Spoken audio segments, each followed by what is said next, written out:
Calimera, calispera. Vamos iniciar mais um GregoCast aqui com... Eu sou o Rodrigo, aqui do meu lado é o Wagner.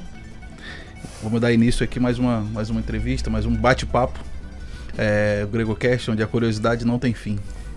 Exatamente, sou o Wagner, hoje a gente está aqui com a Ana Celi, psicóloga, desde 1985, especialização em saúde mental, né, psicologia transpessoal, psicoterapia reencarnacionista, tá? Se eu estiver errado você me corrige, psicoterapeuta e com algumas técnicas também em aromaterapia e florais e etc, certo? Certo. É isso, então agora o momento é com você, fica à vontade, tá? A gente vai só trocar uma ideia e é isso. Muito prazer, agradeço o convite. Curiosidade é uma coisa que me fascina. Sim. E psicologia realmente é uma área com muita criatividade para trabalhar, para entender. Vamos lá. Vamos lá. Isso aí. Começa aí falando alguma coisa, pergunta alguma coisa. Eu vou só iniciar aqui com da parte do grego, Sim. da palavra, onde vem a palavra psicologia. A palavra psicologia vem do grego, deriva de psique, alma, espírito e logos, estudo da razão e compreensão. Inicialmente o termo significava o estudo da alma, refletindo a crença antiga em que a alma era a essência da vida e o entendimento humano. Com o tempo a psicologia evoluiu para o estudo de mente e do comportamento, tornando-se uma disciplina científica independente.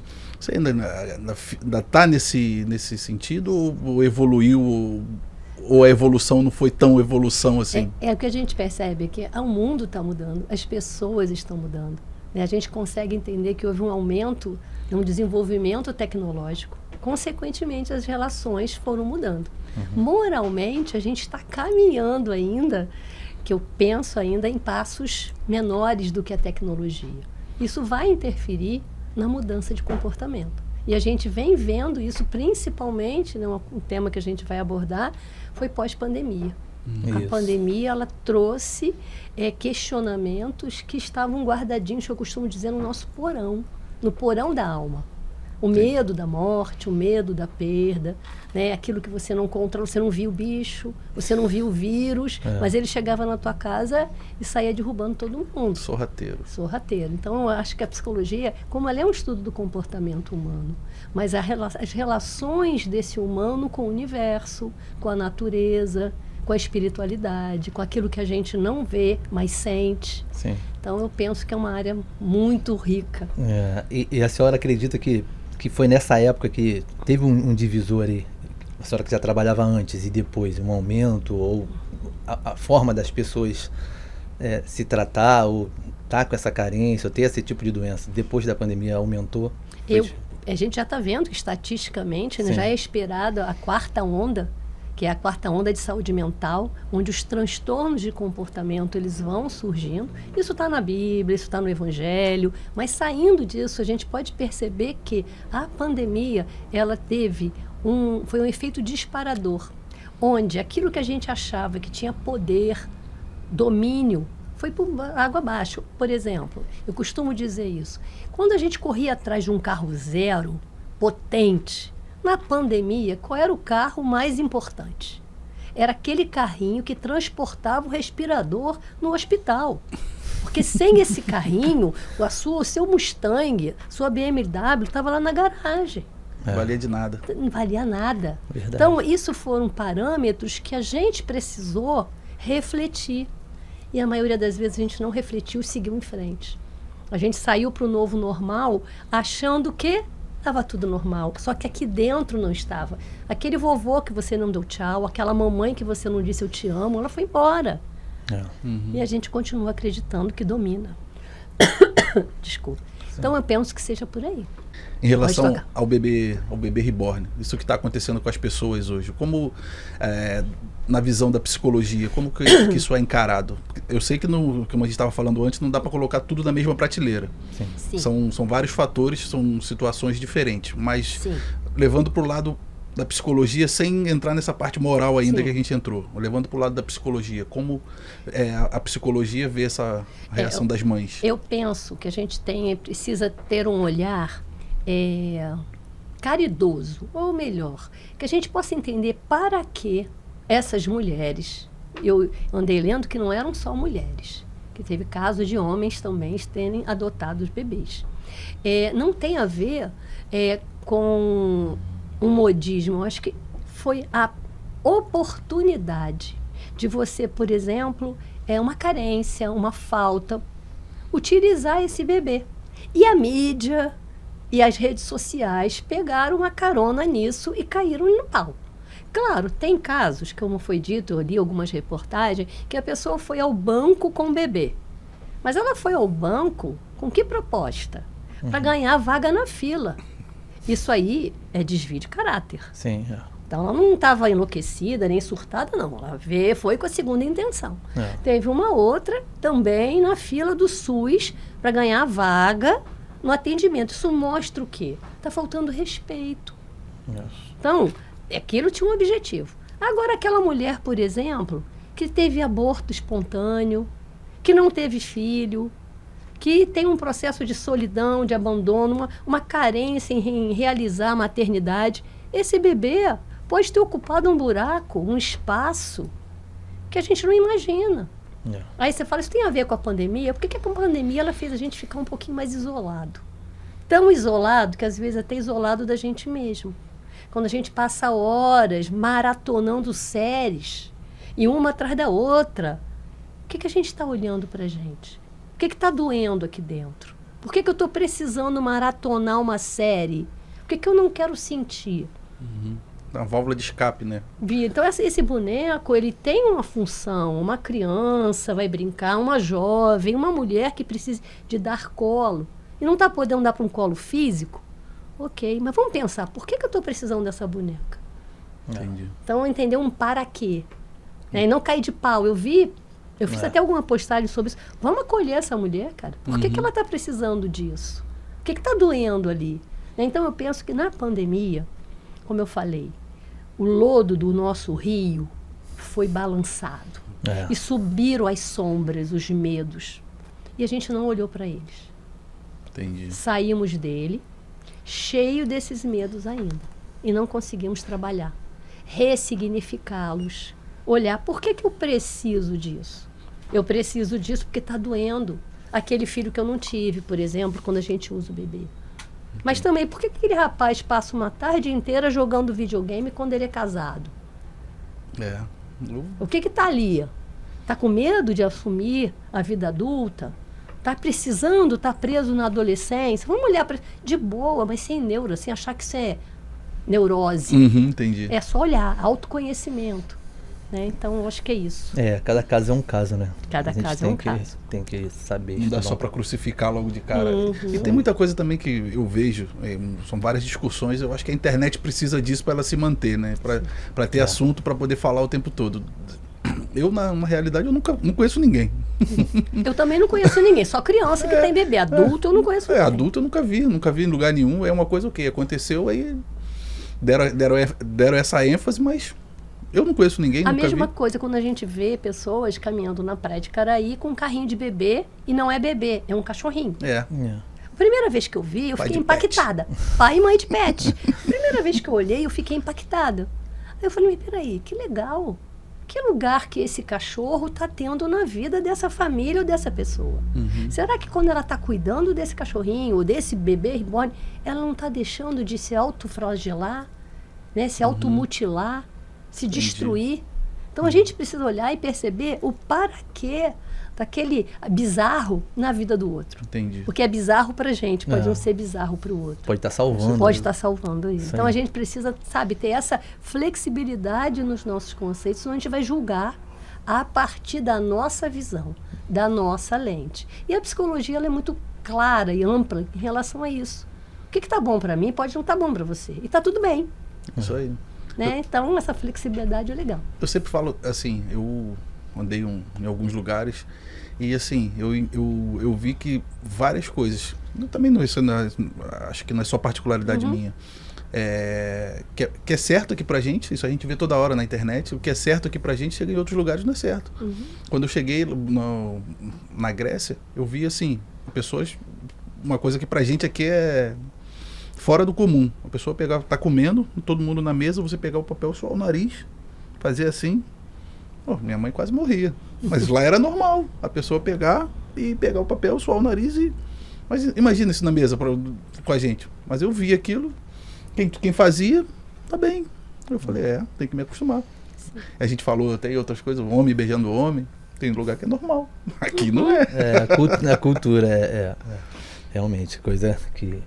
E a gente estava também comentando sobre traumas, né? Que eu, para mim, analisando, né? E eu tive pessoas próximas que na pandemia sofreram, pessoas que perderam pessoas, e eu vi isso. E eu comecei a imaginar assim, pô, hoje não se chega na vida adulta sem um trauma. Eu até comentei com a senhora. E aí a senhora me deu uma resposta que, pô, vai além do que eu tava... Isso que é interessante, a gente trocar essa ideia e a galera ouvir, porque abre realmente a mente do pessoal.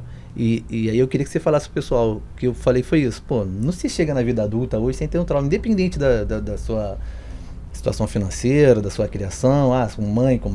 Tem os traumas, né? Foi sem pai, foi sem mãe, tem todo mundo. Mas se você tivesse numa situação perfeita, eu acho que ainda assim você não chegaria numa vida adulta. Assim, não chega. O fato da gente nascer, a gente já saiu daquele padrão de líquido amniótico, mas mesmo na barriga, de acordo com as emoções da nossa mãe, a descarga de adrenalina, o cortisol que ela está recebendo do mundo, um assalto, de uma notícia ruim, vai sendo impactado e vai ficando registrado nas nossas células. Isso é um fato. E o que a gente entende é o seguinte, de a forma como essa criança encara o momento. Deixa eu dar um exemplo. Uma mãe tem lá a filhinha muito bem coladinha com ela, com 2 aninhos ela tem, por exemplo, a mãe uma apendicite. É obrigada a se internar e a criança está ali, mas ela não sabe onde foi parar a mãe dela. Uhum. E fica para ela uma sensação, minha mãe me abandonou. Isso a gente vê no consultório. A sensação de abandono porque minha mãe não me ama, e vai trazendo e vai arrastando isso. Quando ela na vida adulta resolve pensar sobre isso, o que a gente faz com ela? Um caminho de volta. A gente vem orientando que ela busque conversar com familiares, buscar da lembrança e perceber. Aí ela vai ficar sabendo que ela com 2 anos se afastou da mãe por 6 dias, 15 dias, alguma coisa assim. Então ela não foi abandonada. Então ela vai começar a ressignificar esses abandonos.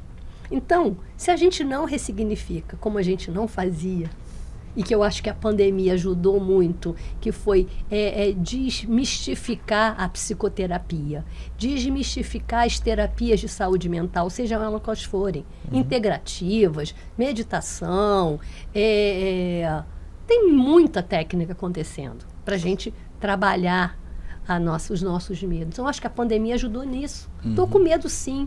Estou com medo de quê? Deixa eu parar e refletir. Vou meditar e vou pensar, estou com medo de quê? Vou fazendo uma conversa comigo mesmo e vou chegar lá onde está doendo. Porque existe uma autocura. Como existe o autoadoecimento, existe a autocura. A força do nosso pensamento pode nos curar. Sim. Então, o adulto, ele vai trazer traumas, mas ele vai ficar retroalimentando aquilo. Ai, tadinho de mim, minha vida é uma droga. Meu pai. Olha para o seu pai, ele é o melhor pai que ele conseguiu ser. A sua mãe foi a melhor mãe que ela conseguiu ser. Hoje mesmo eu postei isso no Instagram, que eu venho fazendo uma ressignificação na minha história a partir da pandemia. Então é muito gostoso quando você olha para trás e fala, cara, isso quem eu sou porque eu tenho esse pai e essa mãe, com todo o defeito dele, que ele fez o melhor. Agora, eu vou ficar nisso sofrendo isso, ou eu vou daqui para frente querer ser uma pessoa melhor, ter uma vida mais leve. E a gente vai reconstruindo isso. Não importa. Se você para e pensa, renda financeira, se viajou o mundo inteiro, se ou não viajou para lugar nenhum, ou se só tem sandália havaiana, essas dores vão acontecer. A diferença um tem mais tempo para ficar na vitimização e o outro não. Mas dói do mesmo jeito. Eu vi num filme, achei até engraçado. O pai abandonou o filho, aí nesse percurso a mãe morreu. Aí depois o pai encontra com o filho, aí o filho já estava com quase 50 anos já. Aí o pai, você me abandonou, o filho falando, você me abandonou, você fez isso com minha mãe, você fez isso, aí o pai tá quieto. Acho que até com o Anthony Hopkins o filme. Aí daqui a pouco o pai ouve aquilo tudo que o filho falou, ele falou, concordo com tudo que você está falando, entendo isso tudo, eu não fui o melhor pai, eu tive outras coisas para fazer, eu tinha outros outras coisas não foi a minha melhor opção, mas você já tá com 50 anos, pô. Tá na hora de você tem mais pra trás do que pra frente. Já tá com 50 anos, tá na hora de se livrar dessa carga do pai, aí o filho fica olhando assim, pô, será que ele tem razão? Não é que ele tem razão mesmo? Não, pô. Tá na hora tá com 50 anos, se vira, procura uma ajuda, vai procurar alguma coisa pra fazer, não sei, pra tirar essa carga do pai, ou pelo menos tentar ser amigo do pai daqui pra frente. Isso a gente chama de ressignificar o passado. Né? Porque a gente por muito tempo ficou ali, as escolas tradicionais, né, da psicologia, né, que a culpa era do pai e da mãe, das relações que você fez a partir do nascimento. Não, tudo bem, aconteceu a partir do nascimento, mas hoje a gestão da sua vida é sua. E você vai fazer com essas emoções aquilo que você quiser. Sim. Só que isso não dá ibope. Ninguém vai falando que você pode, junto com um terapeuta, ressignificar a tua história. Nem dá pra postar no Instagram. Não dá. Entende? Você pode, junto com um terapeuta profissional, seja uma vivência, seja um workshop, você pode. É possível a gente trabalhar a nossa subjetividade, os nossos sentimentos e fazer uma faxina. Eu costumo dizer, a gente precisa fazer a faxina do porão para quê? Para ter um mundo melhor. A gente está caminhando para quem acredita, para um mundo de regeneração. Mas para um mundo melhor, a gente tem que estar com o coração mais limpo, com menos mágoa, com menos ódio, com menos raiva. E se a gente consegue tirar essa raiva, esse ódio do pai e da mãe, que são os nossos amores, figuras parentais principais, a gente vai olhar para aquela mãe e falar, pô, cara, ela fez o que ela pôde. Na época dela, com na a condição dela. E se a gente olhar, que assim, eu tenho 62, há 50, 60 anos atrás era muito mais difícil que hoje. Sim. Então que a gente possa olhar para os nossos ancestrais, para nossa linhagem anterior e agradecer. A gente só está aqui porque a gente teve esse pai e essa mãe. Sim, isso é fato. Se eles fossem um pouquinho melhor, a gente não estava aqui. Isso aí, a gente estava encostado em algum lugar aí, olhando a natureza. Porque eles foram escolhidos pela gente. Eu não sei se, para quem acredita, eu sou reencarnacionista, eu sou espírita, eu acredito que a gente escolhe. E se eu escolhi, eu preciso honrar aquilo que me escolhe. Então, se você tivesse um pai assim, com tudo de bom para você estava com certeza parado de boca aberta esperando cair. Eu vejo isso na clínica. Muitas vezes você pega pessoas que tiveram tudo de bom. Estão lá reclamando que não tiveram liberdade. Estão lá de boca aberta esperando que aquela azeitona não caiu. Caiu a pizza toda. Mas a azeitona que tinha que cair não caiu. Então é a gente olhar para o nosso passado e conseguir agradecer. Mas não agradecer amém, não. Olhar que o processo que a gente caminhou só foi possível porque um dia a gente recebeu um não. Um não da vida. Isso aí. Um não do pai, um não da mãe. Porque o não, muitas vezes, ou na maioria das vezes, é uma oportunidade de crescimento. E a gente não aprende isso. A teoria da lagosta. Sim, essa eu não conheço. Não conhece, não? Vou falar então. Então fala. Alguma coisa que você não conhece, tem que falar então, né? Curiosidade, pra mim A teoria da lagosta, que ela só evolui, ela só cresce depois que o corpo dela já não consegue mais ficar dentro do casco. Dentro daquela casca que ela tem. Então é quando ela se isola e ela cresce, ela troca de casco para ela poder ficar maior, ficar mais forte e conseguir sobreviver. Caraca, eu justamente acredito nisso. Eu aprendi que o sofrimento é uma oportunidade de fortalecer a nossa alma. Não o sofrimento, mas os desafios. Isso aí. Então, todo não que a gente recebeu na vida, né, dado pelo Criador, pelo Pai, pela Mãe, pelo Universo, tinha a proposta de quê? De fortalecer o nosso muque, o nosso músculo. A gente vai para a academia malhar para quê? Então, as adversidades chegam. Só que a gente tende a paralisar na vitimização. Por que comigo? Por que não comigo? Fulano conseguiu. O que ele conseguiu? Como é que está o emocional dele? Está lá no top, mas que preço que ele está pagando para estar nesse top? Será que a sua vida não é top? Não. Então, a gente precisa avaliar isso. Isso aí, igual um amigo meu, não sou eu não, mas um amigo meu, que ele reclamava, ele falava, pô, a mãe dele, né, teve filhos, e depois teve um outro filho, então vê o tratamento que era diferente naquela época. Aí hoje, o amigo meu fala assim, pô, mas nessa época aí a mãe não fazia assim não, pô, não tratava assim não. Então, tipo assim, O amigo dele. O amigo dele, é. Então, tipo, depois eu fui entendendo isso, esse é meu amigo. E aí eu falei assim, pô, cara, mas era outra época, né? Era outra dificuldade, entendeu? A gente tem que, às vezes, entender isso. E, pô, passando por outra situação. E aí ela, de repente, pô, se ela errou hoje, você tá fazendo diferente, de repente tá tentando melhorar, acertar. E nem sempre é isso, porque não tem uma fórmula. Acho que a gente... Eu sou pai também, ele é pai. A gente não... Ninguém ensina a gente a ser pai. A gente é filho e daqui a pouco a gente é pai e fala, cara, agora eu sou pai. O que você vai fazer? Como se, não vou fazer isso como fui tratado, não vou. Não tem uma fórmula assim. É uma coisa, sei lá, é estranho de explicar assim, mas você tem que buscar entender. Vou olhar para trás pros seus pais e olhar agora pro teu filho e falar, pô, não, agora vem por aqui e tal, e tentando pegar o que foi de bom, o que fizeram, isso. E o que foi que não concorda, fazer melhor. E eu acho que aí entra a psicologia, que ela pode, junto num processo terapêutico, uma terapia familiar, um Isso. processo te ajudar a tirar essas sombras. Sim. Porque às vezes a gente amarra corrente por muitos anos. Gente, eu atendo pessoas, né, de várias idades. Você pega uma pessoa com 80 anos arrastando uma corrente de um fato que a mãe fez quando ela tinha 10, 12. Muita E aí coisa. o convite é, olha hoje, com a lente de hoje, faz sentido essa dor? Não. É. Então a gente vai lá, ressignifica e volta, sem esse nó. É fácil, gente? Não é. Sentiu que enguiçou alguma coisa aqui dentro, o que a gente faz? Para, respira. Por que eu estou triste hoje? O que está me doendo hoje? E vai olhar, vai meditar. Não vai tomar uma cervejinha, não, porque você toma uma cervejinha, esqueceu, vai tudo embora. Para. E depois volta. Pô, vai voltar. E o que a gente vê, né? A quantidade de dependência de álcool, eu sou conselheira em dependência química também. Sim. Então você vê que aumentou a quantidade de jovens consumindo álcool depois da pandemia. Mulheres. O índice de mulheres dependentes do álcool depois da pandemia subiu muito. Já é uma preocupação também de saúde pública. Sim. Por quê? Porque é a solidão. Abre uma cervejinha, daqui a pouco vai estar com sono, vai dormir.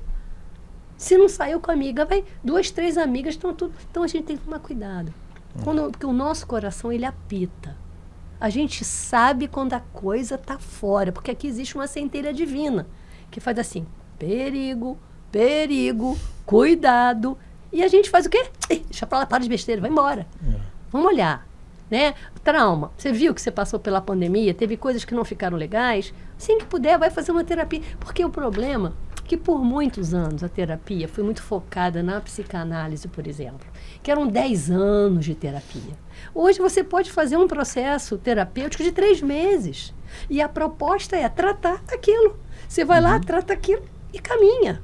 Então a gente pode entender que hoje existem técnicas terapêuticas que não é terapia ad eterno. E a galera tem um preconceito às vezes. Sim. E até assim, que tem um caso também que minha filha começou acompanhamento e tal, deve ter umas 2 semanas, e ela foi ideia da mãe, mas eu falei, pô, excelente ideia. E minha filha veio falar comigo, pô, minha mãe acha que tá achando que eu tô maluca. Eu falei, por quê? Porque tu me botou no psicólogo. Eu falei, cara, mas psicólogo não é pra maluco, cara. Então, tipo assim, na cabeça dela, não, mas aí eu expliquei, não, pra você se entender, conversar, de repente é alguma coisa dentro de você que você precisa falar com a gente, ou a gente tá errando, você vai entender e você também vai ajudar a gente a entender. Quantos anos tem sua filha? 14. Você acha que ela nasceu com essa concepção de que de psicóloga é pra maluco? Não, Ela já ouviu. Já ouviu isso em algum lugar, exatamente. E provavelmente dentro da nossa casa. Aí, bota a culpa em mim. Foi a mãe dela, eu boto a culpa na mãe dela. Então, mas isso são crenças limitantes que a gente precisa aproveitar a carona da pandemia, gente. É isso aí. Por que pandemia? Porque a gente pirou mesmo. Sim. Você imagina que os 15 primeiros dias você via na televisão, o que só falava? Morreu trocentos.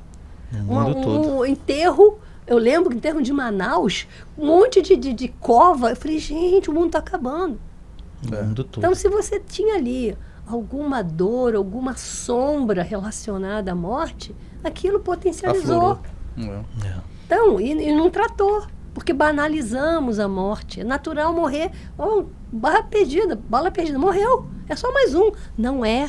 A gente não pode acreditar que quando uma notícia de morte chega aqui nos nossos ouvidos, que ela não impacta. Ela impacta, principalmente nos ouvidos de uma criança. Que se fulaninho morreu, minha mãe pode morrer. Se a bala perdida... Por que eu estou falando isso? Algumas vezes chegou no consultório, jovens, crianças, 10, 12 anos, com um quadro de transtorno de ansiedade. Muito depois, por exemplo, tiveram 2 casos depois daquele episódio que teve um bandido, né, dentro do ônibus, Sim. que foi uma confusão danada. Sim. O garotinho, em pânico, porque a mãe dele pegava ônibus para ir pela ponte.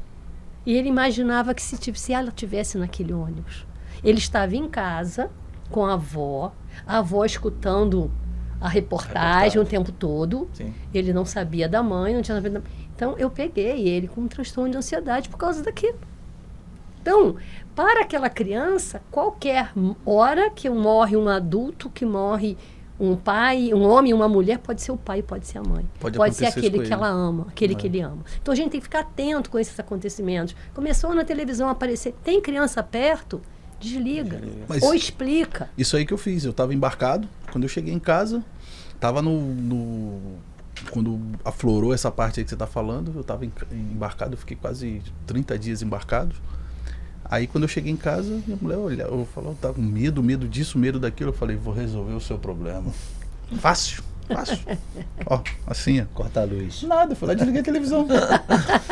Desliguei a televisão, ninguém vai ver notícia mais nessa casa. A paz reinou, ficou tranquilo. A gente sabe que está na pandemia, vamos tomar os cuidados, vamos fazer as coisas que tem que fazer. Tem que tomar vacina, seja lá o que vai fazer, vai limpar. Vamos fazer o que tem que fazer, não estou falando que não fizemos. Fizemos, mas desliguei a televisão. Sim, eu não assisto TV aberta até hoje. Eu também, muito tempo já que eu não faço Foi isso. na pandemia, eu desliguei. 15 dias depois eu falei, isso aqui está me adoecendo. Isso. Eu desliguei, até hoje eu não vejo Jornal Nacional. Quando eu quero uma informação, eu vou na internet. Mas isso é porque a gente tem clareza que se viu que alguma coisa não estava legal. É isso aí. Mas se a gente ficar no piloto automático, a gente não reconhece. Mas o nosso coração, ele diz. Quando a gente sonha de madrugada e acorda, quem é que está dizendo pra gente que a gente está precisando cuidar da gente? É o subconsciente. Então é importante da gente estar atento aos nossos sentimentos, né? As nossas emoções, né? E eu penso que seja por aí. Vamos lá. Sim, nessa parte aí do que é como o Platão falava na alegoria da caverna. Não sei se você conhece a alegoria da caverna. Sim. Ele fala que a gente pode dizer que as mulheres que estão tratando essas bonecas como uma certa forma de vida, elas estão optando por uma realidade alternativa. Do qual esse impacto, assim? Vamos falar então um pouquinho da caverna do Platão, né? Isso. Ele mostrava, né, que as pessoas que estavam dentro da caverna estavam acostumadas com aquele, que quando viam aquelas sombras do lado de fora, a luz, pensavam que ali estava, começaram a endeusar, mas não tinham coragem de ir lá fora e ver o que estava acontecendo. Eles ficaram criando a realidade deles aqui. Se a gente pegar esse exemplo, essa mulher, ela usou o quê? Uma estratégia para aplacar uma dor, que era mais ou menos o que eles faziam. Mas teve umzinho que teve coragem, que foi lá fora e falou, oi, existe luz aqui fora, vamos fazer diferente? E aí muda o comportamento.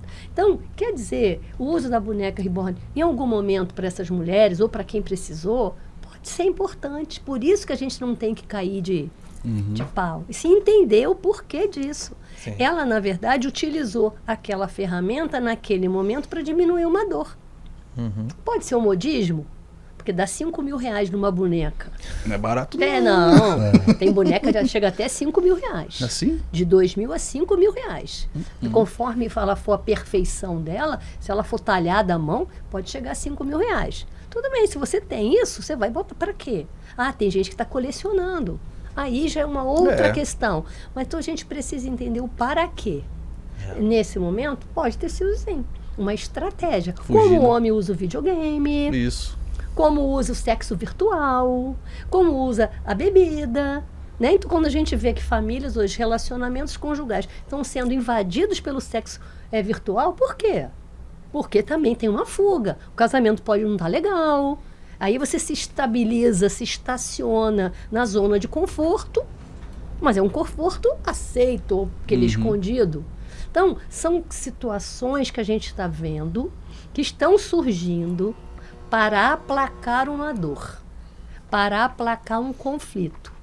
E aí você fala, o que tem a ver com pandemia? Isso já não existia antes? Existia. Mas sexo virtual comprovadamente foi depois piorou e aumentou muito pós-pandemia. Porque as pessoas não saíam de casa e hoje você tem grupos de ajuda, de autoajuda. Porque tem homens que não estão conseguindo largar. Sim, vão ter relações com as esposas e precisam do virtual. Então eu já peguei um casamento assim, se rompendo nisso. E o trabalho é de mostrar para essas esposas que isso é uma doença.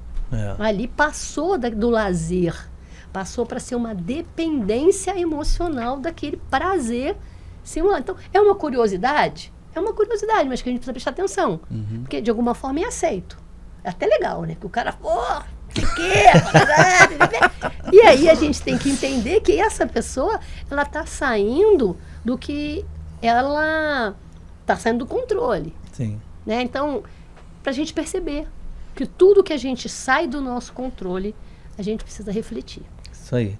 E assim, a senhora indica uma idade para iniciar um acompanhamento psicológico? O que a senhora acha assim, de ter isso nas escolas? Acha que seria uma boa ideia? Já tem alguma escola que tem isso? Eu penso que saúde mental, ela não tem idade. A gente tem que estar prestando atenção na qualidade da saúde mental desde o bebê, desde a gravidez. Eu, por exemplo, eu achei muito interessante, hoje tem evangelização no ventre. Caramba, evangelização no ventre, ou seja, é o estudo da Bíblia onde você apresenta o evangelho, né, para a gestante. Com que proposta? Como eu sou espírita e reencarnacionista, ali está sendo um espírito que está sendo gerado. E ele já é gerado sendo apresentado a ele o evangelho. Né? Então, o que isso mostra? Que esse espírito tem uma probabilidade de, quando nascer, vir acolhendo melhor a palavra do que aquela criança que nunca ouviu. Né? E aí a gente começa a entender que dentro dessa evangelização no ventre, as mães relatam que desde que entraram nas evangelizações, a gestação fluiu com tranquilidade. Que aquele bebê era um bebê agitado, ela passou a perceber que ele se tornou um bebê mais tranquilo. Na maioria das vezes, dorme, depois que nasce, dorme bem, pega bem a amamentação. Então, eu acho isso muito interessante. Muito. Defendo muito essa bandeira, acho ela uma graça. E aí a gente vai entendendo que os nossos filhos, eles são reflexos daquilo que ele vive em casa. Eu, particularmente hoje, criança com menos de 6 anos, eu atendo os pais. Isso. Eu já atendi antes, botava a criança para atender no consultório, mas eu percebi que não adiantava. Melhorava, mas não adiantava. Eu, por exemplo, hoje tenho um caso, vai fazer 1 ano que eu estou atendendo a família. A criança com a queixa de ter TOD, transtorno desafiador opositor. Uma criança terrível, não sei o quê. E essa mãe me chega e me fala, né, minha filha está com um diagnóstico de 5 aninhos de idade. Pode ser que seja. Eu falei, vamos conversar? Isso tudo online. Conversei, eu não atendi a criança ainda. Tem 1 ano. Hoje mesmo eu faço consulta com o pai e com a mãe. Hoje mesmo o pai falou que eles estão ótimos. Ela não tem mais nenhum... Por quê? Qual era a história dessa criança? Era filha única, até os 4 anos de idade. Aos 4 anos de idade. No meio da pandemia, nasce um neném. Essa mãe, com medo desse filho ter Covid, quase que bota ele numa redoma e dá ela para cuidar vovô e vovó, na mesma casa. Mas o que essa criança entendeu? Cadê meu pai e minha mãe? O pai trabalhando no home office, trancado dentro do quarto. Então essa criança, o que ela começou a fazer? Tocar o terror. Chama atenção. Para poder ser vista. Vem daí. Para poder ser vista. Para ser sou amada, não sou amada. Olha aqui, eu tô aqui, sou ela. E a gente fez uma adaptação nessa família. Uma orientação familiar, cara, muito legal o que está acontecendo. Né? Então a família, a criança, o jovem, ele é reflexo daquilo que ele vive. Então, qual é a idade para começar um tratamento psicológico? Não tem. É a gente observar. Terapia de família é muito legal. Terapia de grupo. Tem uma visão macro da situação, né? Sim. Se a gente olhar, então reconhecer o que o casal reconheceu. Que eles estavam dando atenção mais ao trabalho. Aí voltaram, acabou a pandemia, aí ficou o garotinho mais coladinho com a mãe, a menina cada vez com a avó. O que a gente fez? A gente reorganizou.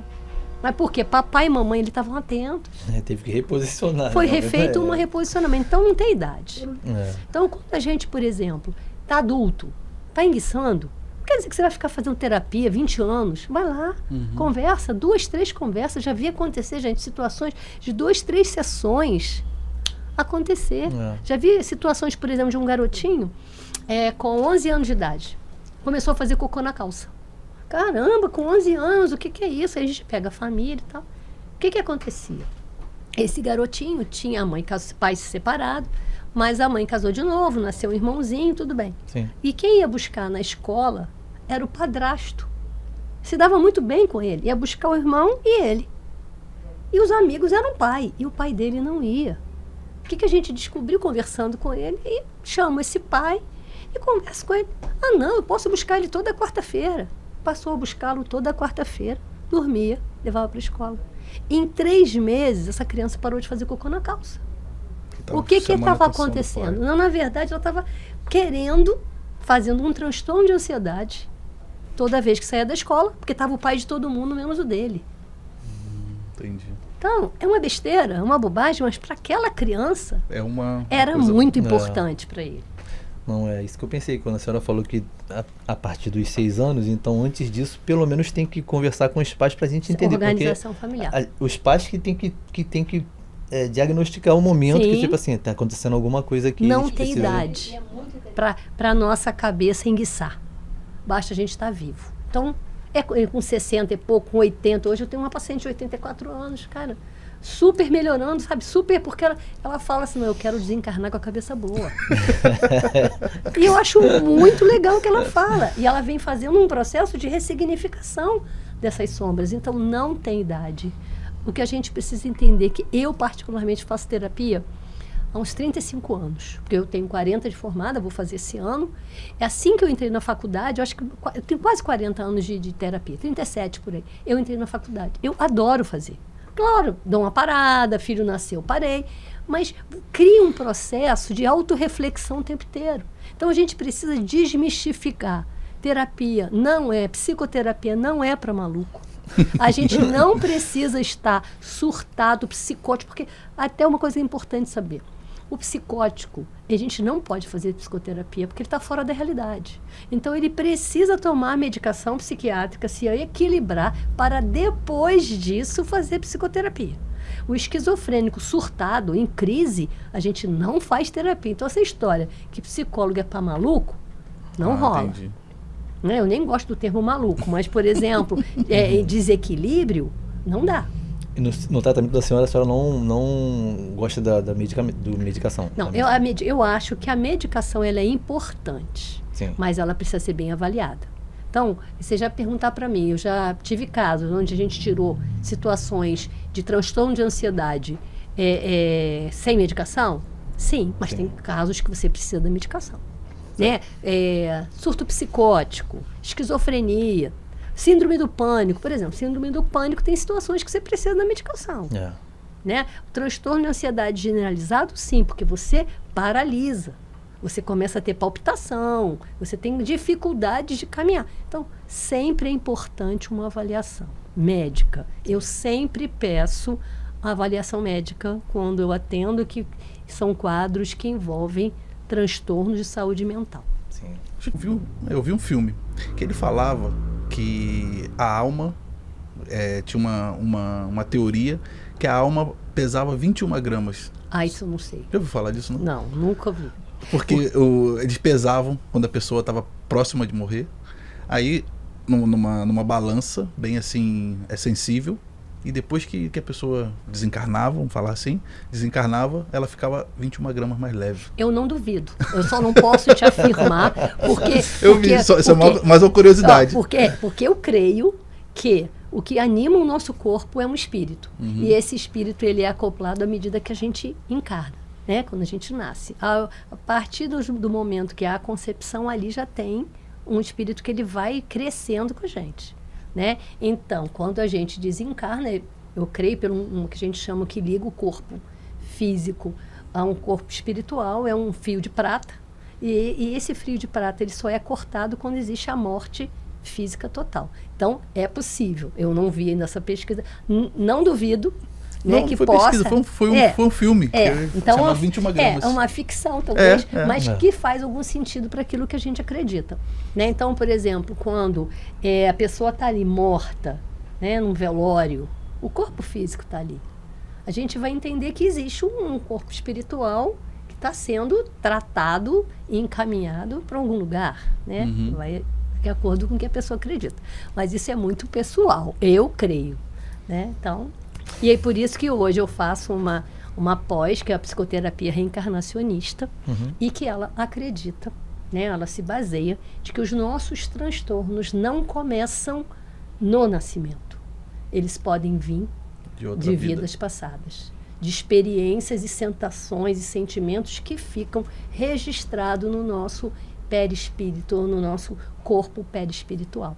E isso, para mim, bate muito, que eu comecei a ver, ao longo dos meus 40 anos, enguiços que não tinham a ver com essa vida. E quando eu fui conhecer essa psicoterapia, bingo, é isso que eu quero fazer. Entendi. Então, é uma pós que eu estou terminando, né?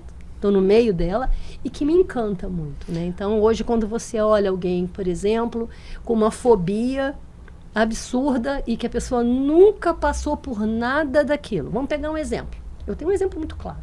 É medo de andar de barco, né?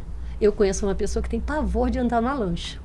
O que foi feito dentro dessa investigação de inconsciente?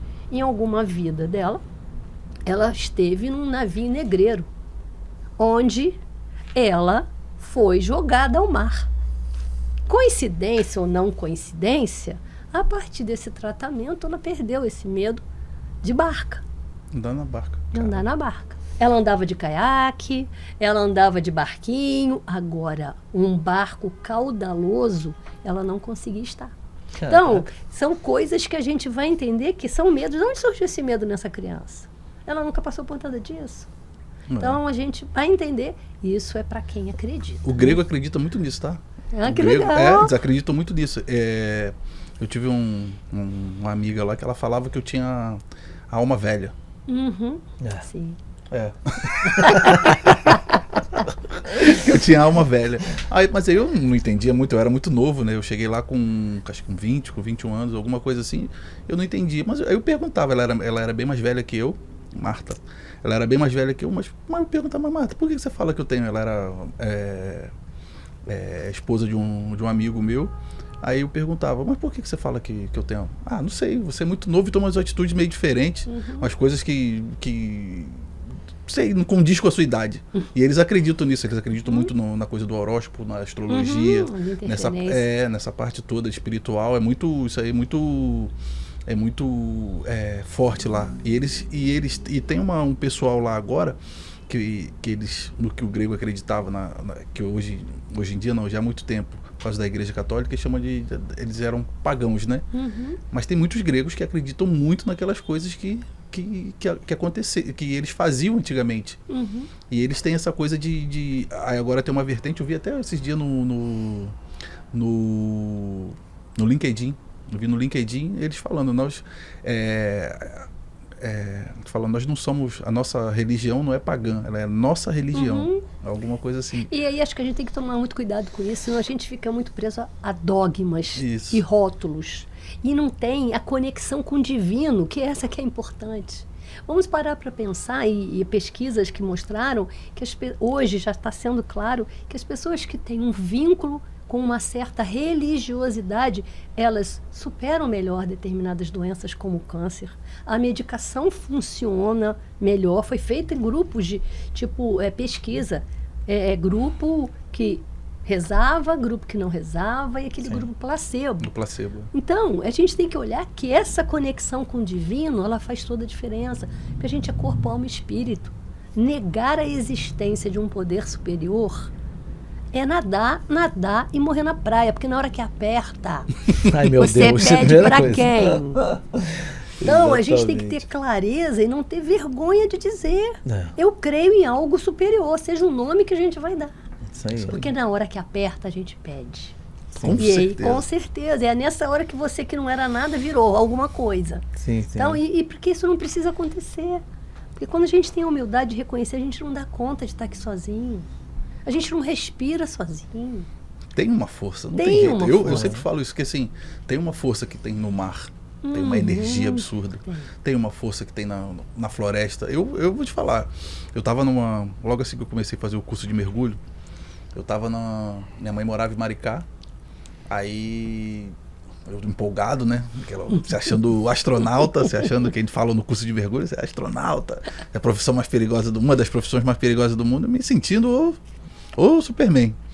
Aí eu tava nadando lá na praia de Maricá, minha mãe morava lá. Aí comecei, vai pra lá, vai pra cá, nadando. Aí eu saí da água, eu saí de costas, saí de costas. Aí eu tava com a máscara, aí coloquei a máscara no rosto. Não, eu tava com a máscara no rosto. Aí quando eu tirei a máscara assim, veio uma onda e bateu em mim assim, mas eu tava já com a água um pouco acima do joelho. Aí bateu a onda assim. Bateu. Parece que alguma coisa fez assim com a máscara, assim, saiu a máscara. E bateu assim a máscara. Eu fiquei procurando isso assim na areia. A onda foi, secou, aí ficou na areia. Eu fiquei procurando. Isso estava na praia. Minha mãe, meu pai, todo mundo lá. Meu irmão não, meu irmão não estava não. Tinha um pessoal lá com a gente. Aí eu fiquei procurando. Eu fiquei umas meia hora procurando. Não é possível, minha máscara nova, minha mascareta. Eu fiquei procurando. Daqui a pouco minha mãe chegou, meu filho, deixa pra lá. Deixa a máscara pra lá. Eu falei, como assim deixa a máscara pra lá? Não é assim que vai ficar. Eu achei que ela tava ali por perto, não é possível. E procurei. Ela veio de novo e falou, deixa pra lá. Tô aí, vai fazer 15 anos no mergulho. Alguma energia para tem. quem acredita, né? Para com quem certeza. acredita, você foi ofertar, né? O seu instrumento de trabalho. Eu não sei para quem foi, se foi para Iemanjá, se foi para o Poseidon, Netuno, ou seja lá que acredita, mas que eu sei que tem uma energia, que tem uma força, que tem alguma coisa ali, tem. E que a gente precisa respeitar. Com certeza, respeito porque muito. o que acontece, que eu acho que a gente está vivendo hoje, com esse avanço tecnológico, onde não cabe espaço para aquilo que a gente não reconhece, o imaginário, Sim. vira o que? Crendice. E não é. Então, a gente vê muitas pessoas em sofrimento psíquico, porque eles estão sentindo e percebendo coisas diferentes, mas que não conseguem dar nome. Uma pergunta aqui, que eu sempre ouço muito, eu tenho outros amigos psicólogos, e aí a senhora já deve ter ouvido que a galera fala assim, quem faz psicologia faz primeiro para se entender. E depois, se ela concorda com isso, fez a psicologia pensando assim, em se entender, ou gostou? Se eu for honesta com você, eu vou dizer que foi para me entender. Porque quando eu entrei para a faculdade, eu tinha 18 anos. Sim. Meu pai e minha mãe, eles tinham um conflito, eles eram separados e eu queria entender que conflito era aquele. Como é que as pessoas se amam, se casam e um dia viram inimigos? Acontece. Então, isso é que eu queria entender. Então, eu entrei por isso. Sim. E antes disso, eu pensava que eu queria fazer medicina. Então, eu fui para me inscrever para medicina, mas eu não posso ver sangue, eu não gosto de hospital. Então, eu falei, então não é medicina. Não é medicina. E aí eu fui fazer psicologia. Né? Então, para mim, teve essa fundo de verdade. Mas hoje eu realmente sou apaixonada pelo que eu faço, eu gosto muito do que eu faço. Se você perguntar para mim, passar um dia inteiro atendendo te cansa? Se eu disser para você que não cansa, eu sei que eu não devo, mas não cansa. Porque é uma troca energética que eu faço com quem está ali, com o meu cliente, com a pessoa que tem que estar trocando, que eu acho muito mágico. Porque ali existe alguém com um potencial divino que me encanta. Então, quando eu vejo alguém em sofrimento, por quê? Está com uma venda, porque está com uma crença limitante. E aí você vê que às vezes uma conversa, um encontro, que ele muda. É muito, eu gosto muito. Né? Então, é como se tivesse assim, foi para isso que eu nasci, sabe? Então, eu acho. Mas tem algum momento assim que a senhora precisa também, porque fica, né, pesado de ouvir tantas coisas e perceber tantas coisas e ter que... Eu tenho terapeuta, né? Eu tenho uma psicóloga, eu tenho uma supervisão, que é alguém quando a gente troca, né, informações, e eu preciso, pelo menos uma vez por ano, sair do ar. O que é sair do ar? Eu gosto de iluminar. Então, eu vou para o mato. Eu, não vai ninguém, não vai filho, eles já entendem, eles sabem. Maluquice da minha mãe. Eu preciso ficar em silêncio, eu preciso não ouvir nada. Eu vi, por exemplo, eu lembro uma vez que eu dei uma exagerada. Eu peguei uma pousada em Lumiar. É Campos? Não, é Friburgo, indo para Friburgo. É. Mas eu peguei uma pousada no matão. Aí eu quis um chalé dentro do mato mesmo, mas eu não me toquei que era dentro do matão. Então, às 7 horas apagava a luz. Era a luz de lampião. E à noite começaram pássaros noturnos da floresta. Juro que naquele dia eu exagerei. Eu detesto. Já ouvindo pássaro, já ouvindo bicho. Eu fui acampar, não dá não. Não é pra mim não. E tinha gambá no teto da coisa. Ou seja, eu falei, eu acho que hoje exagerei. Eu não precisava ficar nesse reclusão. Mas é necessário, porque você precisa... fazer uma higiene mental. Eu faço meditação todo dia, eu costumo ir para a praia. Às vezes com sol, com chuva, eu fico ali num processo de faxina mental. Né? Então, porque quando você... No processo terapêutico, você não se mistura. Você aprende a estar com o outro e não pelo outro. É difícil esse processo?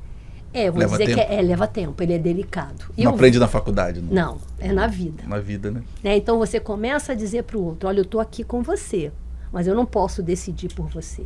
E isso você vai caminhando junto com o seu cliente. Sim. E é muito gostoso você ver o seu cliente crescer. Pô, desenvolver, sair daquela estudância é incrível. E aí, eu, por exemplo, particularmente, terapia não tem alta. Tem alta sim.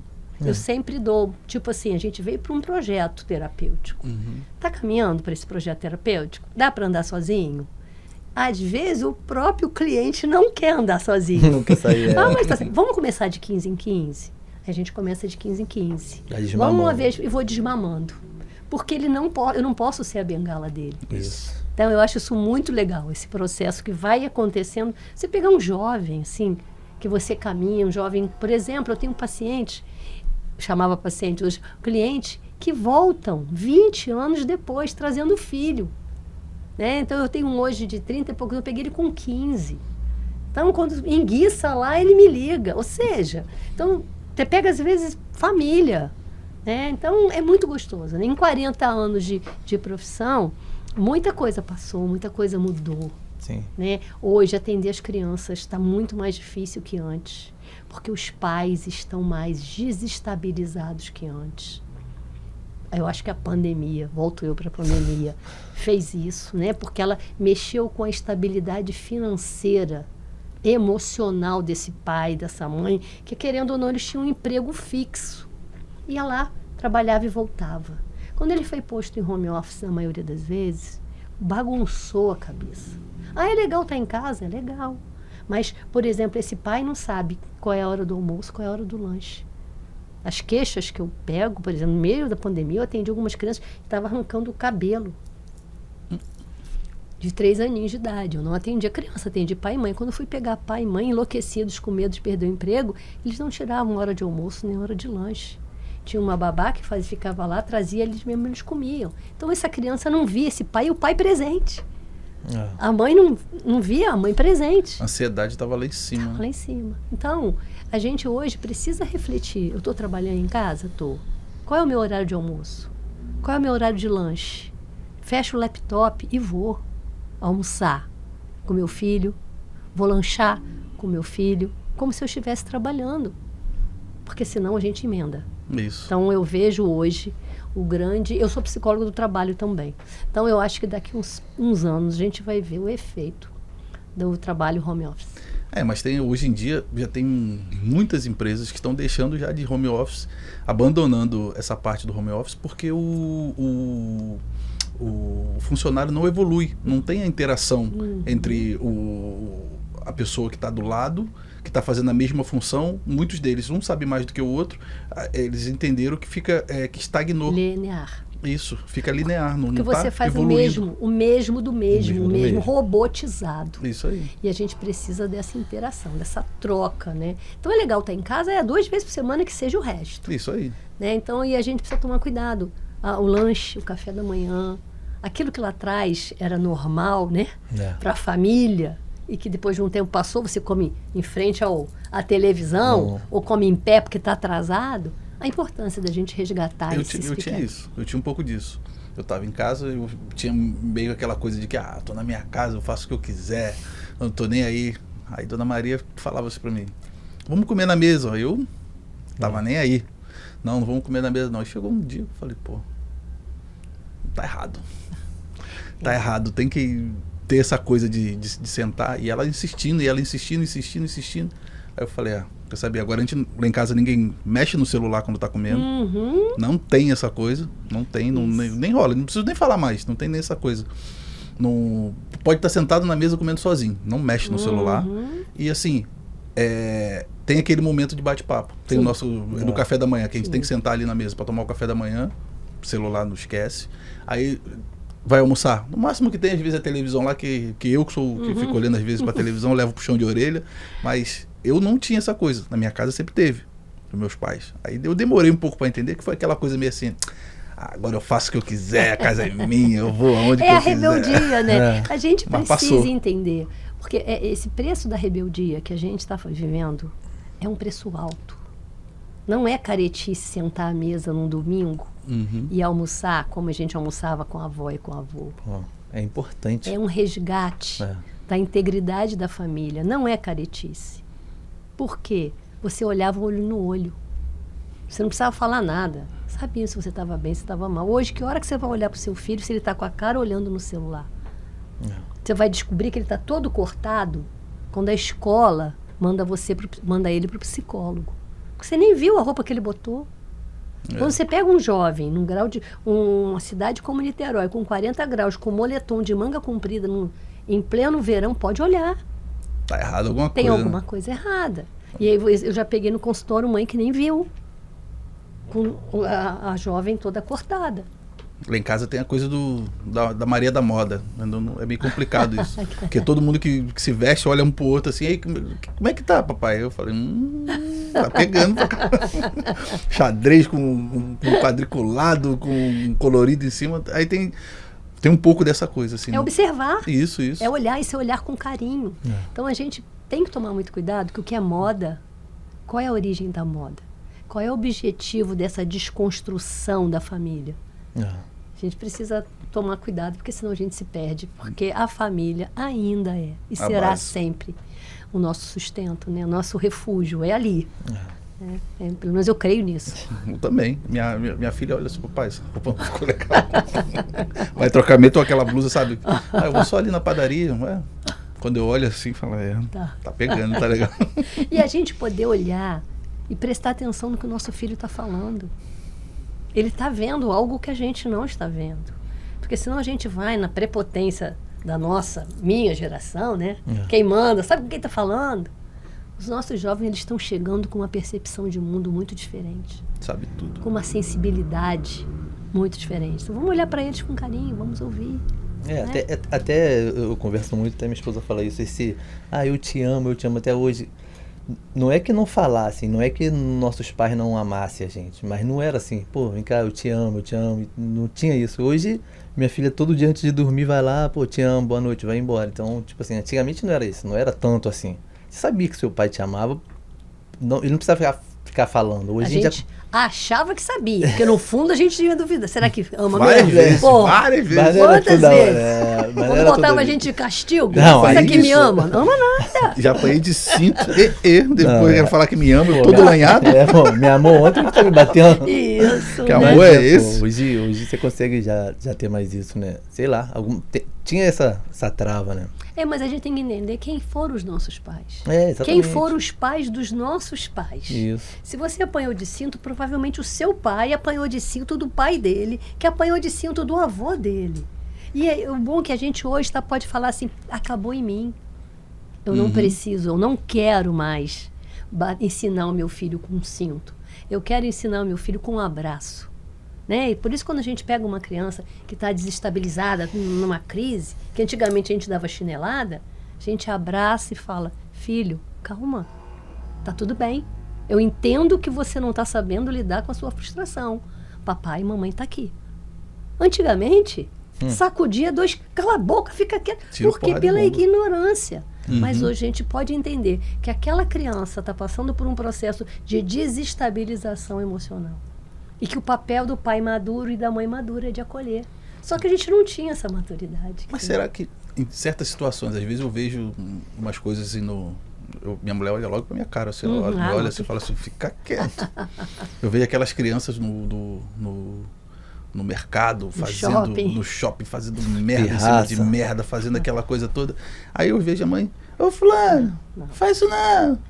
Aí será que isso é só que a criança tá nesse problema ou o problema também tá no pai e tá na mãe? Porque eu vejo situações, às vezes, criança fazendo merda, aí o pai, a criança tá com 15, 16 anos, o pai vai, às vezes os vídeos que aparecem na internet, o pai quebra o celular, o pai tá certo ou tá errado? Eu falei, alguma coisa ele não fez quando tinha que fazer. Aí agora isso aí é só o reflexo do que ele deixou de fazer. Muitas vezes o pai era ausente, ou às vezes uma coisa a gente tem um limite, né? Por exemplo, uma coisa é a ausência de limite. Outra coisa é você acolher a desorganização emocional. Porque, por exemplo, para colocar limite para os nossos filhos, a gente tem que estar pleno, consciente dos nossos limites. Sim. Se a gente estiver desorganizado, a gente não vai conseguir dar limite para filho. Eu já peguei no consultório um jovem de 14 anos que dava na cara da mãe. Que isso? E a mãe queria que eu resolvesse. Eu virei, falei, eu não tenho o que fazer. Como é que isso começou? Ele fez isso. Não, desde pequenininho, isso que eu achava tão bonitinho. Ele me dava, chutava, me batia, desde pequenininho, mas eu não imaginei isso, que ele cresceu, o rapaz ficou imenso, e cada vez que ele tinha uma frustração, ele jogava, sacudia ela e jogava na parede. Então isso é real, isso existe. Então eu digo para as mães, se a gente não botar limite para os nossos filhos, trabalhar com eles o respeito, não é o medo, respeito, a gente lá na frente vai perder a mão. E aí a gente vai encontrar o abuso no álcool, o abuso na droga. Começou ontem, quando ele não recebia um não. Isso. Não recebia, não pode. Aqui não é lugar disso.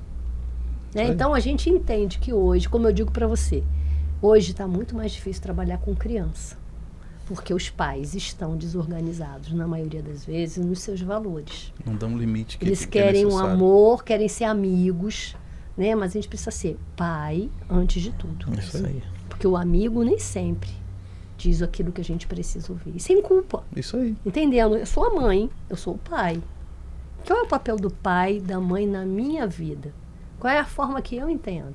E o seu filho vai seguir.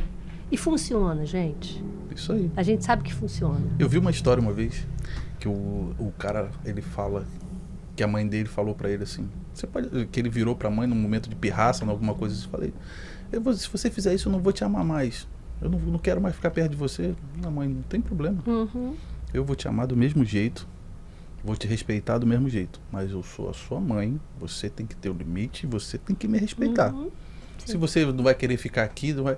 Aí o cara, ele já estava numa idade, já não era tão criança assim, ele parou, ficou pensando assim, isso aí que é pai, isso aí que é mãe. Então você acaba voltando, porque se você deixar, aquilo ali virar uma bola de neve. Porque aquela criança, ela só quer prazer. Ela ainda não consegue lidar com a frustração. Só que ela vai entender que aquela frustração ocorre, mas lá na frente vem outro prazer. Mas não tem que ser necessariamente eterno prazer. Por que a gente vê hoje os jovens se automutilando? Porque começou um processo de a gente não pode contrariar filho. Então não se contrariava. Que isso? Por exemplo, teve um episódio que eu gosto muito de falar. Você lembra um jovem que ele sequestrou a namorada e matou? Acho que foi em São Paulo. Aí fui pegar o histórico dele. Por que ele tinha feito isso com ela? Porque ela não queria mais namorar. E a história dele era um filho único de uma família financeiramente de ótimas condições e que ele nunca tinha recebido não. Estava sendo o primeiro não, um relato, né, que estava na reportagem, né, da avaliação psicológica que foi feita com ele, que ele tinha sido o primeiro não da vida dele. Você imagina? Você vai administrar como? Então não pode. Ele é necessário. Com certeza. Para que você possa balizar até onde pode ir. Sim, Se você não falar não dentro de casa, alguém vai falar não do lado de fora, e às vezes esse não vai ser muito pior do que o... Agora, se você está com a sua autoestima baixa, você não se acha bom, amado o suficiente, seu filho fala para você, eu não te amo mais. Eu já vi mães, principalmente, pai eu nunca vi com tanta intensidade, entrar em crise porque o filho não ama mais. E o filho tem 2, 3, 4 aninhos. Aí o filho percebe. Moleque inteligente. Que é Tá no uma limite o tempo todo, pô. É isso. Ele tá ali E aí o testando que ele seu faz? limite. Ele vai olhar, ver sua dilatação de pupila, viu que aquilo funcionou. Toda vez que ele quiser alguma coisa, é isso que ele vai falar. Aí a mãe vai dar. E vai dar. Se der a primeira vez, já Então, isso é importante da gente olhar que tá difícil dizer não pro meu filho. Opa, preciso me tratar. Eu preciso ver por que tá não. Porque eu recebi um não do meu pai que eu não digeri ainda. Aí eu vou lá na terapia. Então, é um processo, né? Um contínuo. A gente não vai ser um pai legal se a gente não trabalhar a gente pessoalmente, né? Sim. tem que procurar esse autoconhecimento. É isso aí. Faxina mental. Isso aí vem depois de muito tempo de velho, vai ficando velho, vai se conhecendo, vai ficando velho, vai se conhecendo. Olhando, fazendo um processo. É por isso que é interessante fazer o mais cedo possível. Os meus filhos, se você perguntar para mim, você obrigou a fazer terapia? Eu obriguei. Todos eles foram obrigados. Fazem até hoje? Não, esse de 19 entrou ano passado, ele só estudava, mas ele passou na faculdade, começou a trabalhar, parou. Falei, você não vai voltar para terapia? Não, mãe, agora quem tem que pagar sou eu, não vou não. Se quiser eu pago, vai pelo plano de saúde. Mas todos fizeram. Por quê? Eu me arrependo? Não me arrependo. Pô, não tem como. Sabe? É aquilo assim, é que nem primeira comunhão, evangelização, religiosidade. O mesmo critério que eu tive de ensinar a escrever, ler, eu também percebi a importância de apresentar a ele um poder superior. Seja o nome que a gente queira dar. Uhum. Porque da mesma forma que eu acho que é importante para a vida acadêmica, o diploma, para a vida espiritual, esse encontro com o poder superior vai fazer diferença lá na frente. Sim. Que nem terapia, também não pergunto. Obrigo. Agora... Isso aí é mãe antiga, tá? Não tem essa não. Tiro, porrada e bomba. Não, porque você sabe o que vai acontecer. Se as coisas, por exemplo, eu tive um filho que desencarnou em 2013, num acidente de carro. Se esses enguiços não tivessem sido, se enguiços anteriores a isso, não tivessem sido trabalhados na cabeça dos meus filhos, imagina depois. Então, depois mais ainda, tiveram que fazer. Sim. O casado não faz mais, né? Mas fez. O de 19 parou de fazer em dezembro. Porque eu entendo que é um trabalho de prevenção para a vida. E o que eles falam depois da terapia? Não, eles falam assim, filho de psicólogo, você tá pensando em casa, não tinha escolha, não. Tem que ir pra terapia. Não, mas assim, eles viram melhor, eles se sentiram melhor. Eles gostam, depois eles vão, por exemplo, o que você aprende? Você aprende a ficar mais leve. Pensa bem, um dia que você tá pesado, aí você vai tomar cervejinha, né, para quem gosta. Aí aquela sensação, né, delícia, pra quem fala. O que aconteceu ali? O sistema nervoso central foi anestesiado pela cerveja. Então dá um pseudo relaxamento. Terapia é o quê? Você está lá cheio de emoção, cheio de medo, cheio de angústia e tenso. Quando você fala desse medo, você relaxa. Então o corpo sai mais leve. Então é um processo que você quer viver outras vezes. Então, você no primeiro momento, você chega tenso com medo, chega. Porque você não sabe o que o cara vai mexer. Mas quando você descobre que ele mexeu, foi ruim, você chorou, mas você saiu melhor, você volta. Porque senão, leve, né? senão você não vivia, não viveria. Então, é entender que o processo terapêutico, ele é uma faxina. Vou dar um exemplo. Sabe quando a gente está com furúnculo? Olha que exemplo bom, hein? Aquele que fica latejando, doendo. Quando você vai lá, o cara dá um corte, dói pra caraca, mas sai o carnegão. Isso aí. Carnegão, tem pouco quando eu falo essa palavra. Toda antiga, né? Você vê que eu sou antiga. Saiu o carnegão. Antigamente botava papa de farinha, hoje não faz mais, né? Hoje Aquela folha de... Tinha também a folha de... Saião, né? Folha de saião. Botava ali botava em cima. Porque era pra amolecer, pro troço vir. Arnica. Aí bota ali. Quando aquilo sai, o alívio daquela dor, porque estava ali cheio de quê? De pus, de muita coisa ruim que tinha que sair. A mesma coisa é isso. O processo terapêutico, ele faz o quê? Ele ajuda a gente a faxinar os nossos medos, sombras, crenças limitantes. Eu sou extremamente apaixonada por processo terapêutico, porque eu gosto de fazer terapia. E gosto de ser terapeuta. Então, não é uma obrigação. Eu sou apaixonada pelo que eu faço. Eu gosto e creio. Eu não faço para ganhar dinheiro, porque hoje eu consigo, de alguma forma, ter as rendas que eu fui aposentada. Mas eu gosto. Primeiro porque eu vejo que funciona. Sabe, você pegar alguém assim, embolado, e caminhar na vida bem, cara, é muito gostoso. Então, que a gente possa, né, se a gente tiver que ter alguma mensagem nesse nosso encontro de curiosidade, é que a gente experimente. Sim. Né? Tenha coragem de olhar para dentro. Necessariamente com um terapeuta, com uma meditação, com uma música, com uma oração, não sei. Porque o processo ele pode acontecer de várias maneiras. Lógico que com um terapeuta, ele está ali te ajudando a conduzir o processo. Mas a gente também pode, de frente para o mar, fazer uma faxina, pensar naquilo que está doendo, entrar em alfa, em beta. Já que você tocou nesse assunto de alfa, de beta, a senhora conhece a binaural beat? Não. As batidas binaurais? Não? Tem um estudo, eu estava lendo sobre, sobre uma... Tem até uma faculdade em São Paulo, que agora eu não me lembro a faculdade, que eles estavam fazendo testes de relaxamento, de inteligência, de cognição, que eles colocam um fone. Em cada fone tem uma frequência, que uns são 40 Hz, outros são 13 Hz. Agora eu não lembro qual faixa que é da alfa, que é até a beta, e depois vai theta, essa parte toda. Aí, uns beats desses, umas batidas dessas são para relaxamento, outros são para hiperfoco, outros são para cognição. Eu faço isso, eu vou falar que eu faço isso já uns...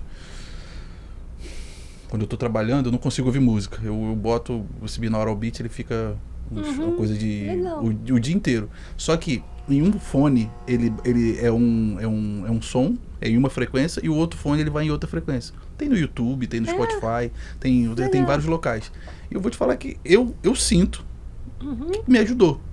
Que me ajudou essa coisa. Principalmente quando eu estou em casa, assim, para dar uma relaxada, eu tinha muito problema com isso de dormir. Porque é diferente. Às vezes, né? É muito diferente.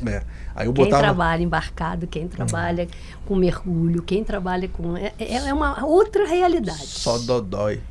Porque, na verdade, convive com uma realidade muito diferente. Sim. E aí, é como se você tivesse que fazer um ajuste na forma de existir. 15 dias lá, 15 dias aqui, seja o tempo que você fica. E esse ajuste, o cérebro às vezes não dá tempo de ajustar. É isso mesmo. E aí o grupo familiar entender isso é muito sério. E aí, a senhora falou que trabalhou muito com mergulhador. E como é que foi essa experiência de trabalhar com os mergulhadores? Foi muito interessante. E a questão era muito essa, passar para eles essa diferença. Porque eles começavam a entrar em culpa. Porque eles não conseguiam se ajustar. Quando eles estavam se ajustando, eles já tinham que ir embora de novo. Aí chegava lá, não era aquilo que ele tinha se ajustado. Então, ele nunca conseguia se ajustar. Então, o trabalho era, não tem que ajustar, é olhar para a realidade. Hoje eu estou dando conta? Não estou. Espera aí que eu não estou dando conta, mas eu vou dar. Então, entender que o tempo tem o cérebro, né, as questões, né, da neurologia mesmo, né, a adaptação tem um período. Por que trabalhar em turno é tão ruim? Você perde anos de vida trabalhando em turno. Trabalhando à noite, né? Trabalhando à noite. E era mais complicado ainda, porque eu embarquei 28 e 14 era num turno e quando virava para outro turno. Então, tipo, no próprio embarque. No próprio embarque. Então, e o cérebro, o que o cérebro tem que fazer? O que de dia você fazia, vira realidade de noite. Isso vai dando um desajuste no que a gente chama no seu círculo circadiano. E o círculo circadiano é que organiza o nosso humor. E aí a gente não sabe por que as pessoas que vivem de mau humor, vivem depressivo, vivem pensando em se matar. E aí o índice muito alto de alcoolismo, de utilização de álcool e droga. Isso. Por quê? Para quê? Para tentar achar uma normalidade. Para se adequar, né? Para isso. E aí a gente tem que entender, que adequação é essa? E o que eu sentia também, estou falando mais por mim, né? No início, quando eu comecei, eu saí de uma realidade que eu morava lá fora, uma coisa completamente diferente, fazia uma atividade completamente diferente, depois eu fui pro mergulho. Eu senti assim, o medo que sentia no início, a vontade de sair daquilo ali, apesar de no início, na época do curso, naquela parte onde eu me identifiquei muito, até eu entender que era aquilo ali mesmo que eu queria fazer, que hoje em dia eu não me vejo em outra área ou fazendo qualquer outra coisa, até eu entender aquilo ali, para mim foi meio difícil, aquela coisa, você entrar debaixo de um navio à noite, no escuro. Não, primeiro a Frio, pressão escuro, que você tem que perigoso. ficar na pressão hiperbárica até fazer a descompressão. É. Aquilo ali já é, eu particularmente acho que é o mais desafiador, que é a descompressão. Você ficar ali sozinho, fazendo a descompressão para ir fazer o trabalho. O trabalho você está com o objetivo, que é fazer o trabalho. E a gente vai entender, mas até isso o corpo vira como desafio. Aquilo vira adrenalina. Isso aí. Você vicia na adrenalina. Isso, é gostoso. Depois você quer ir mergulhar, isso. você quer ir fazer aquele momento que você, caraca, conseguir terminar o serviço. É isso. Então, e aí eu vou te dizer que a gente precisa na vida ter essa sensação. Dei conta. Mas quando mergulhador também, você conhece a história de mergulhador, pescador? Tudo mentiroso. Quando a gente não faz, a gente diz que faz também e sai batendo no peito dizendo que fez. Mas o que eu quero dizer é que às vezes a vida fica sem graça quando a gente não acha esse ponto de virada. E aí fica, acorda, levanta, vai, vem, sem que... Tem esse respiro, dei conta, aquela, foi legal. Aquela sensação de conseguir. Isso. E eu acho que é isso que às vezes falta na gente. Porque a gente vai se acostumando com o básico. O grego chama isso da monotonia, isso. Né? O tom só, né? Isso. Só um tom. E a gente vai ficando ali, faz sempre a mesma coisa, sem parar para pensar se tá legal. Porque o salário tá legal, porque o plano de saúde tá legal, e a gente entra na normalidade. Só que aqui dentro pulsa um coração. Eu tenho um problema com isso, essa normalidade. Eu falo, às vezes, assim, quando tá tudo... Às vezes teve várias situações assim, na minha vida que tava tudo fluindo, tudo tranquilo, tudo assim. Eu falo, pô, não tá legal. Eu tenho que mudar, eu tenho que fazer alguma coisa nova, eu tenho que... Aí eu falo que assim, a zona de conforto na minha, no meu caso, tem espinho, né? Porque ela começa a ficar muito confortável, o espinho para mim começa a aparecer. Ou seja, eu tenho que mudar, eu tenho que fazer outra coisa, eu tenho que ir para outro lugar, porque se eu estiver no lugar que eu tô fazendo e tá... Eu já não sinto aquela não tá me desafiando, a minha mente não tá trabalhando, o desafio já não tá... Mas isso faz parte do desenvolvimento humano. A zona de conforto é o maior veneno para o nosso desenvolvimento humano. Aparentemente está tudo ótimo, mas você está ali. Porque o que faz a gente o que faz a gente crescer? O que faz a gente ler, estudar, buscar alternativas para uma vida melhor? É o calo que começou a doer. E a gente acha que dor ou desafio é ruim. A gente fica buscando o quê? A zona de conforto. Só que aí você encontra várias pessoas que buscam a vida, uma zona de conforto, e quando entram na zona de conforto, não conseguem mais viver uma vida legal, porque entram em depressão. É isso aí. Porque perderam o referencial. Aquilo que o coração bate, o olho brilha. Vontade, Né? Aí a gente para pensar. Às vezes você está na rua, você viu um pai numa bicicleta, um filho sentado, mais humilde, sentado, um outro filho na garupa. Ele feliz da vida, passeando com os dois num domingo de manhã. Por exemplo, eu já vi uma situação dessa que eu observei ali indo para o horto. O pai Cara, ele vai lá, ele vai passar o domingo com aquele filho, num desafio, 2 na bicicleta. Mas e aquilo ele passou talvez uma semana inteira pensando em estar ali. Aí você pega um outro pai, que pega o filho, leva ele para Disney, deixa o filho na Disney, todos os brinquedos, e ele está sentado lendo jornal. Então, ou está no tablet, ou no celular. Eu ouso dizer a você que aquele que o pai foi levando de bicicleta vai ter uma memória afetiva muito maior do que aquele que já foi pela 5ª vez na Disney. Estou falando por ideologia, não, por experiência própria. Já peguei no consultório. Cheguei uma vez no consultório um jovenzinho de 14 anos, filho de um... Não é embaixador, não. Ele acho que é embaixador do Uruguai aqui no Brasil, que eu perguntei para ele, vamos brincar de um pozinho pim-pim-pim, fecha o olhinho, vou fazer a lâmpada. Eu brinco assim, qual é o seu sonho? Eu sonho ser uma criança normal. O que é uma criança normal? Daquela que tem o pai, a mãe, que vai para a escola, que volta da escola. Eu falei, mas você não é normal? Não. Eu faço squash, eu faço isso, eu uso terno, eu faço aquilo outro, eu tenho motorista, eu não sou normal, eu sou normal? Não é, não. Aí eu tive que olhar para ele e dizer assim, eu acho que você tem razão. Você não é, não. Tô te entendendo.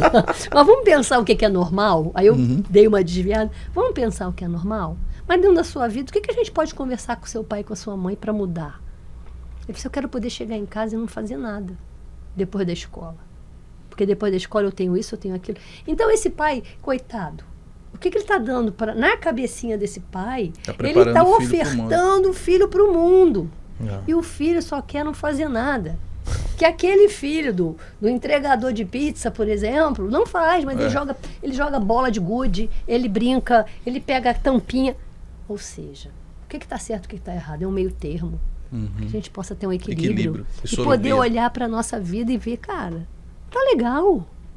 Se não tá tão legal, vamos ver o que fica legal, porque senão a gente fica almejando o inalcançável. Eu sempre tento, nas coisas que eu faço, às vezes outro fala, pô, mas em momentos você tem que fazer, a pessoa tem que fazer isso, ou tem que fazer aquilo. Eu do grego, eu sempre levo essa palavra comigo, que se chama isopia, né? É o equilíbrio. De ficar, pô, ok, agora eu posso fazer assim, mas vai ter uma hora que eu não vou querer fazer isso não, eu vou querer ficar igual na minha semana é corrida, vai pra lá, vem pra cá, sobe, desce, vou pra lá, vem pra cá. Quando eu chego em casa, eu quero... Aí essa mulher tá querendo o quê? Sair, passear, não sei o quê. E aí talvez o meio termo é importante. Então, isso, tem que ter um meio termo. Uma semana fica ali só cozinhando galo, na outra semana... Mas esse exercício é importante a gente também fazer uma coisa que a gente chama de empatia. Se colocar no lugar do outro. Eu estou aprendendo. O embarcado, a pessoa que trabalha embarcado, né, ele tem muita dificuldade. Porque ele passou lá 15 dias que só ele sabe como ele passou.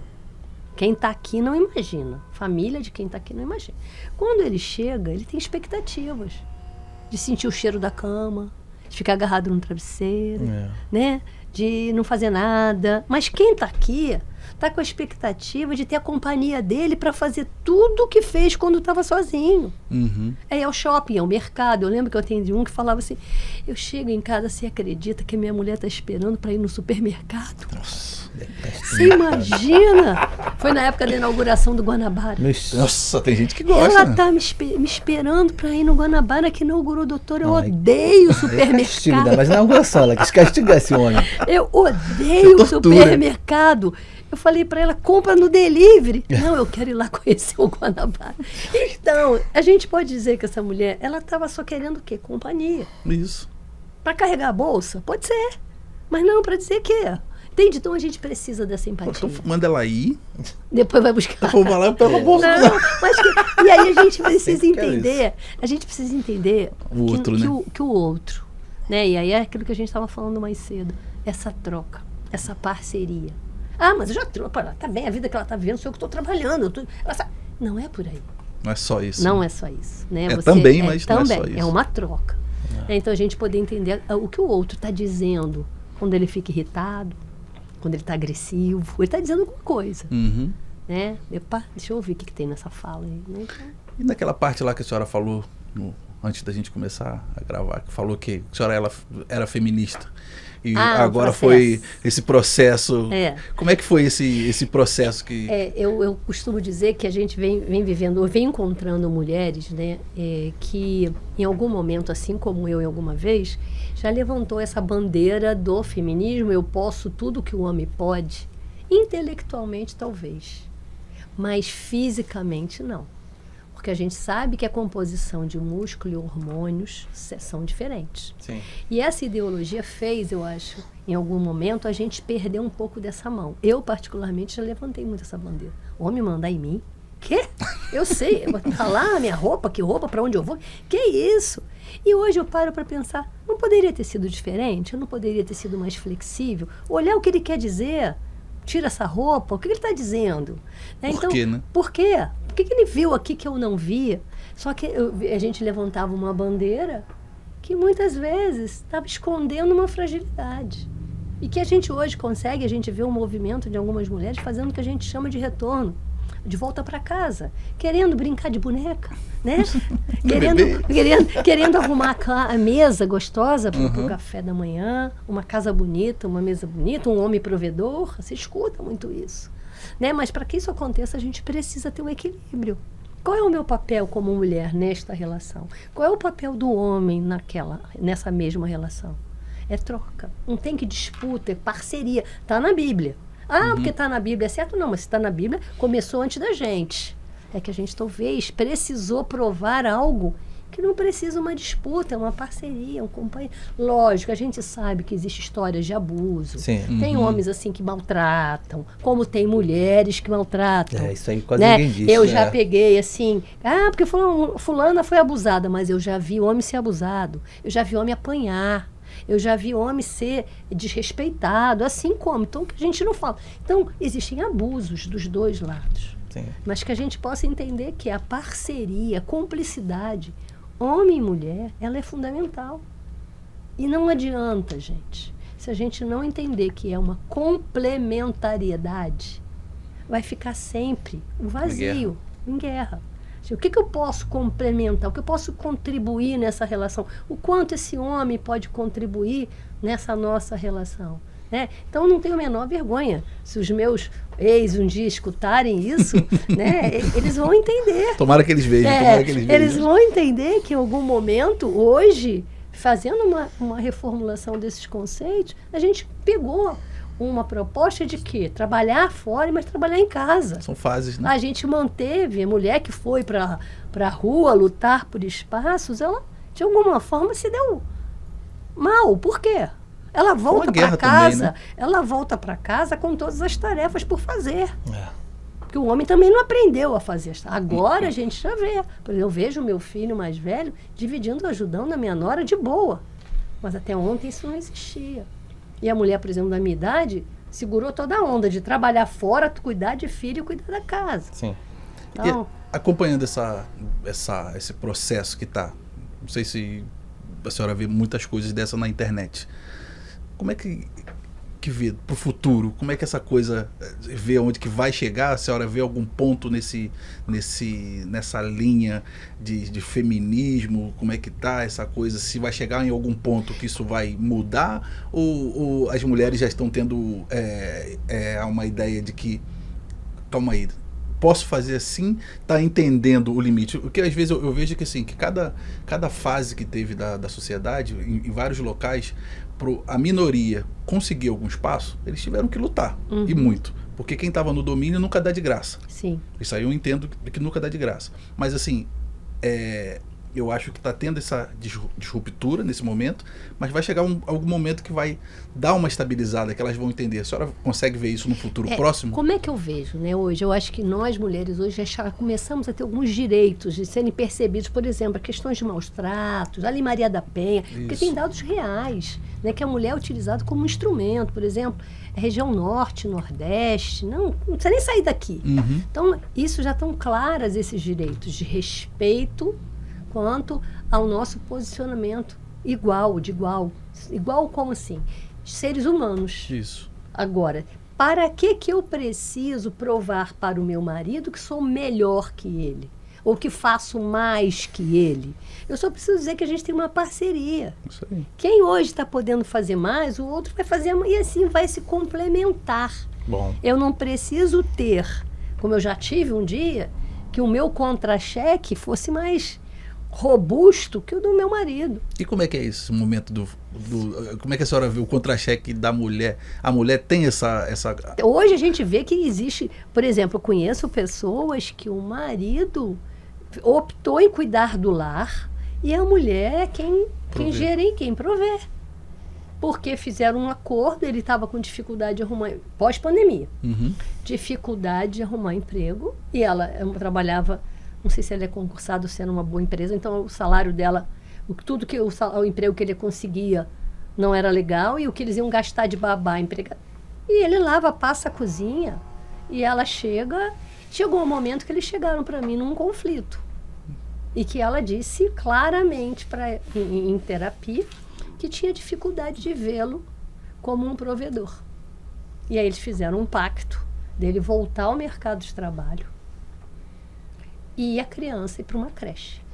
Na grande maioria, a senhora vê a mulher conseguindo se manter, tipo assim, tô falando em um caso, numa maneira geral, a mulher conseguindo se manter como provedora e o homem tomar essa posição de ser do lar? Acho que quando ele não tem sentimentos de desvalorização, se ele vem uma autoestima legal, ele entende que ele ali está fazendo uma parceria para o grupo familiar. Eu já vi pessoas também assim.